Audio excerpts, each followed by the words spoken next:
Hi everyone, welcome to Lawless. Myself Ritik, a final year law student from Faculty of Law DU, and today I would be covering one of the landmark judgments of CRPC with the case title State of MP versus Deepak. ये case mainly compounding of offence है, वो उसकी बात करता है specifically in cases of where the accuse is booked under section 307 of IPC. इस case के facts हैं कि ना इसमें सुप्रीम कोर्ट में एक अपील आई होती है from the judgement of MP high court, और इसमें जो अक्यूज़ है उसने ऑफेंस किया होता है अंडर सेक्शन 307 ऑफ IPC में, और इशू भी इसमें यही है whether offence committed under section 307 of IPC can become compoundable under the inherent powers of high court. जिसमें जो सुप्रीम कोर्ट है कुछ पॉइंट्स हेल्ड करती हैं. उसमें से पहला पॉइंट तो ये होता है कि ना जब भी हाई कोर्ट के पास स्पेसिफिकली सेक्शन 307 ऑफ IPC में मैटर आता है ना, तो उसमें कुछ चीज़ें हैं जो सुप्रीम कोर्ट को देखनी चाहिए. मतलब सुप्रीम कोर्ट को नहीं, पर जिस कोर्ट के पास ये मैटर आ रहा है उसको देखनी चाहिए.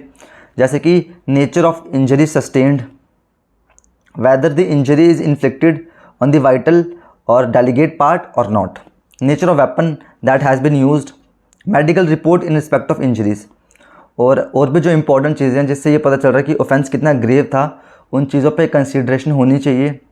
और उसके बेसिस पे साथ में ये भी कि जो कितनी पॉसिबिलिटी है कन्विक्शन की, इन सब कुछ चीज़ों को कंसीडरेशन में रखकर ही जो कोर्ट है उसको ये डिसाइड करना चाहिए कि इसमें जो कंपाउंडिंग ऑफ ऑफेंस है उसको मतलब कहीं ना कहीं उसके फेवर में ये केस जाएगा कि नहीं जाएगा.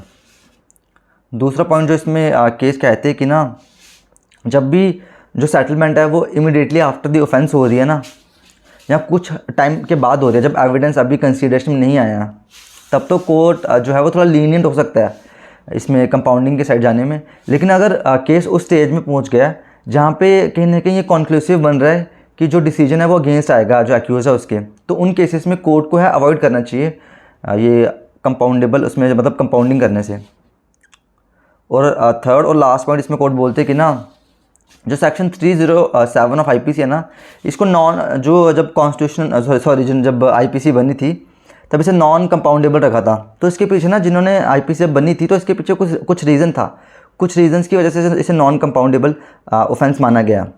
वरना क्योंकि नॉर्मल केसेस में होता है क्या कि ना जो एक्यूज होता है काफ़ी डोमिनेंट होता है, वो मतलब पैसे के पावर से और भी क्या बाकी दूसरे सर्कमस्टांसिस की वजह से वो ना जो विटनेस होता है, ग्रीव्ड होता है, कहीं ना कहीं उन्हें ना डोमिनेट करने की कोशिश करते हैं, उन्हें इन्फ्लुएंस करने की कोशिश करते हैं. इसलिए कुछ ऑफेंसेस हैं जो अगेंस्ट दी पब्लिक होते हैं और वो कंपाउंडेबल नहीं हो सकते. तो इसलिए ये चीज़ें भी जो हैं ध्यान में रखी जानी चाहिए. और इस केस में भी जो इंजरीज़ जो इन्फ्लिक्ट हुई थी ग्रीव्ड को, वो काफ़ी सीरियस नेचर की थी. और मतलब जैसे कि the accused was armed with sword and had inflicted blows on the forehead, ear, back side, और ऐसी काफ़ी चीज़ें थी जिससे ये पता चल रहा था कि जो ऑफेंस था काफ़ी ग्रेव था. और इसीलिए as a result of aforesaid decision this appeal is allowed and the order of high court is set aside. The concern magistrate shall proceed with the trial of the case. मतलब जो compoundable जो इसको पहले ठहराया गया था उसे set aside कर दिया गया और इसका ट्रायल को दोबारा कंटिन्यू करने के लिए कहा मैजिस्ट्रेट को. ये मेन ऑब्जर्वेशन थी इस केस की. और इसी तरह आप हमारे लैंडमार्क जजमेंट की सीरीज़ को सपोर्ट करने के लिए हमें फॉलो भी कर सकते हैं. Thank you.